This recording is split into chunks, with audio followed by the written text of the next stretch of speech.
Assalamualaikum warahmatullahi wabarakatuh. Jumpa lagi dengan Feli di channel Feli Safriani.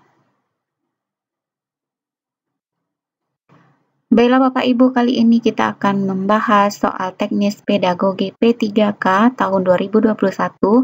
Kali ini membahas tentang mode pembelajaran Project Based Learning dan Inquiry Learning. Jadi ini adalah sambungan dari video sebelumnya. Bagi Bapak Ibu yang belum subscribe, jangan lupa untuk subscribe. Terima kasih.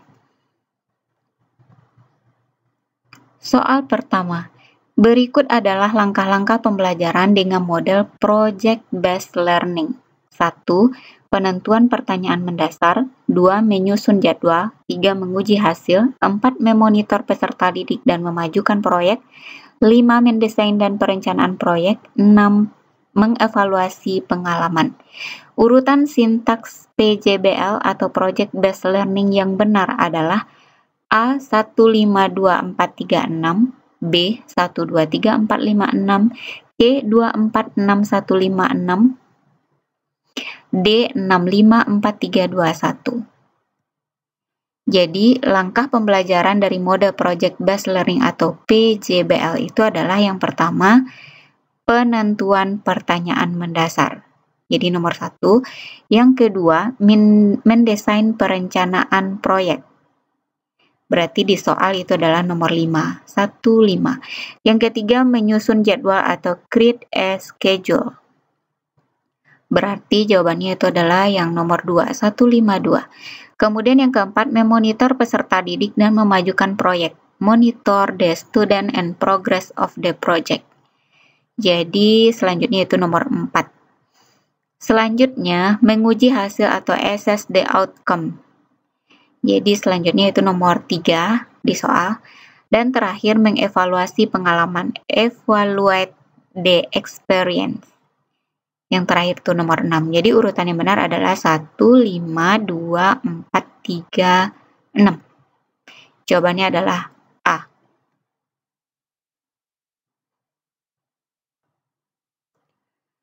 Soal kedua, aktivitas pembelajaran pada mode Project Based Learning pada sintaks mendesain perencanaan produk adalah A. Membahas kelayakan proyek yang telah dibuat dan membuat laporan produk atau karya untuk dipaparkan kepada orang lain.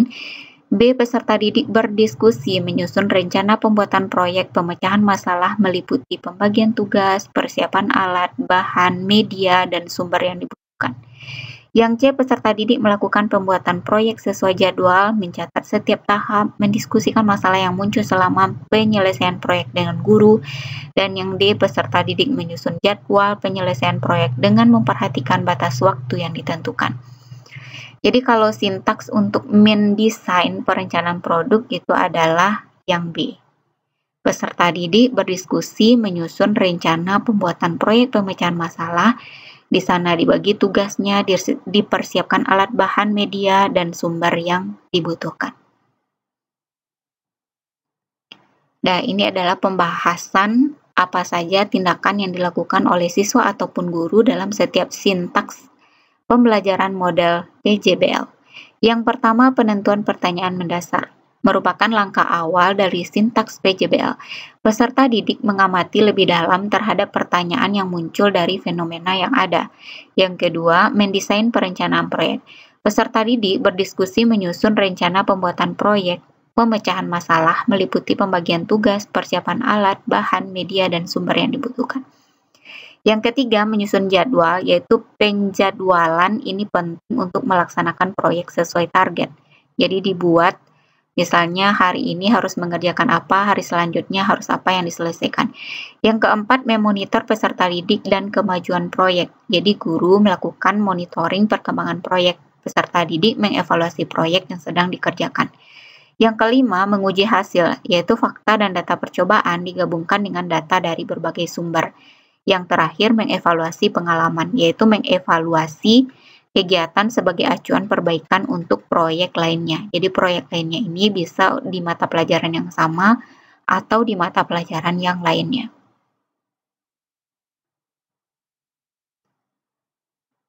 Soal selanjutnya, Pak Medi bersama siswanya merencanakan sebuah kegiatan kolaboratif. Hal ini dimaksudkan agar peserta didik merasa memiliki dan bertanggung jawab atas kegiatan yang telah direncanakan bersama itu. Dalam perencanaan itu dibicarakan mengenai aturan main, aktivitas pendukung, alat dan bahan yang dapat diakses, cara dan langkah kerja untuk menyelesaikan rencana kegiatan kolaboratif tadi.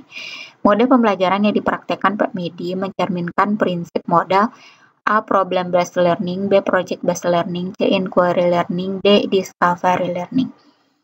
Jadi di sini sudah jelas ada alat dan bahan yang dapat diakses, yaitu menghasilkan sebuah produk lewat proyek based learning. Selanjutnya, pernyataan berikut yang tidak sesuai dengan konsep mode pembelajaran PJBL adalah A. Peserta didik terlibat dalam penggunaan proses mentalnya untuk menemukan beberapa konsep dan prinsip. B. Peserta didik mendesain proses untuk menentukan solusi atas permasalahan atau tantangan yang diajukan guru.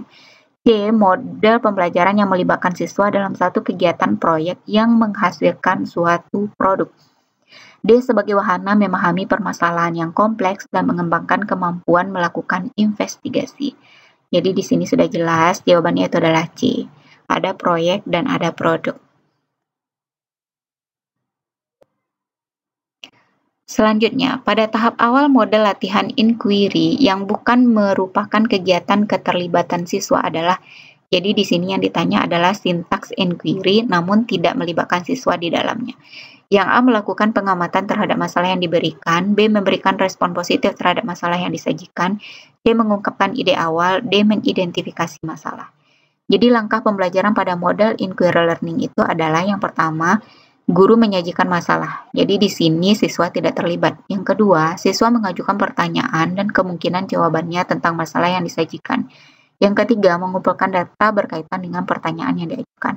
Yang keempat, melakukan eksperimen. Yang kelima, merumuskan kesimpulan-kesimpulan berdasarkan data. Jadi jawabannya ini adalah mengidentifikasi masalah. Kita mungkin sering bingung tentang apa perbedaan antara inquiry learning dan discovery learning. Keduanya sama-sama yaitu menemukan konsep lewat penemuan sendiri, namun keduanya ini memiliki sedikit perbedaan. Yang pertama dari segi masalah, kalau inquiry itu masalahnya yang sudah ada, bukan hasil rekayasa. Kalau discovery masalahnya masalah baru yang biasanya direkayasa oleh guru.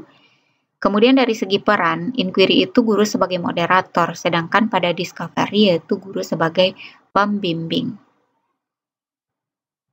Perbedaan selanjutnya, pada dasarnya inquiry dan learning dan discovery learning itu mempunyai prinsip yang sama, namun pada discovery lebih menekankan pada ditemukannya konsep atau prinsip yang sebelumnya tidak diketahui siswa.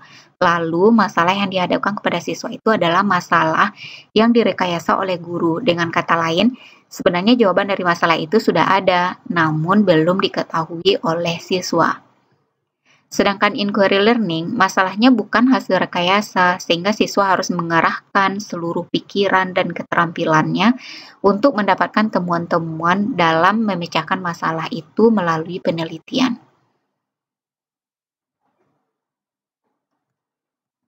Perbedaan selanjutnya, inquiry lebih pada penyelidikan suatu masalah secara ketat dan harus mengikuti metode ilmiah. Jadi memang harus sesuai dengan langkah-langkah metode ilmiah. Jadi inquiry ini menuntut proses yang lebih kompleks dan lengkap sesuai dengan langkah-langkah metode ilmiah.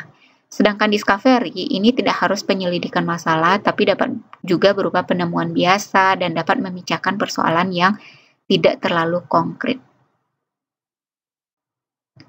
Selanjutnya, apa beda mode pembelajaran problem based learning dan project based learning? Yang pertama dari segi masalah, kalau PBL itu masalahnya yang sudah ada, kalau PJBL itu masalah baru. Kemudian dari segi teknis dan sistematika pembelajaran, kalau PBL diarahkan oleh guru dengan tujuan untuk berpikir kritis, memecahkan masalah. Kalau PJBL, siswa bebas bereksperimen dengan tujuan berpikir kreatif dan inovatif, menciptakan suatu produk tertentu. Kemudian dari segi peran, kalau PBL yaitu guru sebagai moderator dan PJBL guru sebagai pembimbing. Demikianlah Bapak Ibu pembahasan pada video kali ini. Semoga bermanfaat dan mudah dipahami. Dan doa saya tetap sama, semoga Bapak Ibu lulus semuanya untuk tes P3K tahap kedua. Amin, amin ya robbal alamin. Jangan lupa Bapak Ibu untuk like dan subscribe. Terima kasih. Assalamualaikum warahmatullahi wabarakatuh.